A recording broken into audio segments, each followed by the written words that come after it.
Hello and welcome to this week's Real Estate Report on the Finance News Network. I'm Tracy Tandon.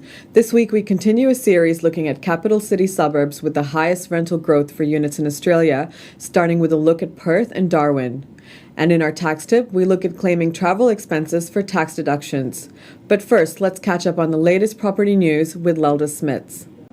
Many economists believe that while Australian house prices are overvalued, positive economic factors mean the housing market is not in a bubble. In the absence of much higher interest rates, higher unemployment, and an increase in the supply of land in and around capital cities, it is unlikely house prices will fall sharply. This last fact has been borne out by recent figures from the Urban Development Association of Australia, with vacant land prices in metropolitan areas up 1% over the last 3 months and 3.2% for the year. Property research data from economic forecaster BIS Shrapnel predicts pent-up demand will see more new houses incoming onto the market in Perth. The forecaster predicts the average number of new properties will be around 10,366 in the next 4 years, representing a 19% increase over the last 4 years. This week, we continue a series looking at capital city suburbs with the highest rental growth for units in Australia, starting with a look at one suburb in Perth and one in Darwin. First, let's look at the unit market in East Fremantle, Perth, a port city in Western Australia, located 19 kilometres southwest of Perth. The city is at the mouth of the Swan River and is more commonly known as East Freo. With a population of 6,697 in the last census, East Fremantle is part of the city of Fremantle, a coastal port city bounded by the Indian Ocean and the Swan River. The area has significant cultural and architectural heritage. The area also has big music and art scene and is host to a number of festivals, cafes, restaurants, retail stores and markets. The area has museums, art centers, parks and clean beaches. Turning to the figures for the year 30th June 2010, rents in East Fremantle rose 18.6% to $350 per week from $295 per week in 2009. For the same period, 62 rentals were advertised. The median price of a unit in East Fremantle is $530,000.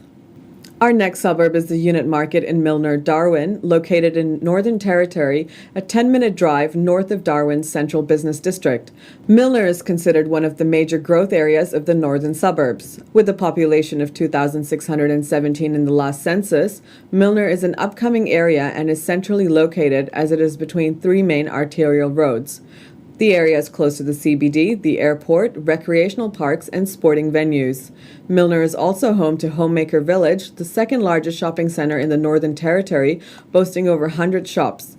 In addition to the shopping, Milner also boasts attractions such as Nightcliff and Rapid Creek markets, the jetty, and the beach.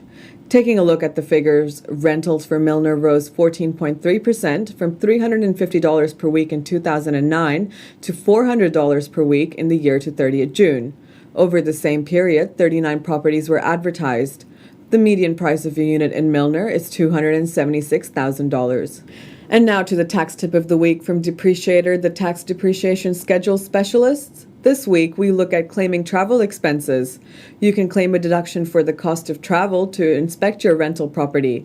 The expenses you claim, however, not only include transportation costs, but also include cost of meals and accommodation if your property is a long distance away.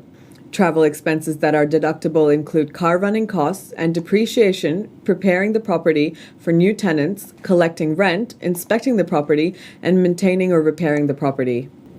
Travel expenses that are not deductible include traveling expenses to inspect potential properties to purchase and traveling expenses to purchase a property. Whilst these are not tax deductible, they may form a part of the cost base of the property. If you have a property interstate, it does not mean you can write off your holidays. Travel expenses for tax purposes must be reasonable. This means you can't go for 10 days to inspect your property. However, if you went to inspect your property once a year for 2 days, it may be deductible. Traveling interstate to your property 3 times a year is unlikely to be fully deductible. And as always, remember to consult with a tax accountant or a tax professional before making any tax-related decisions.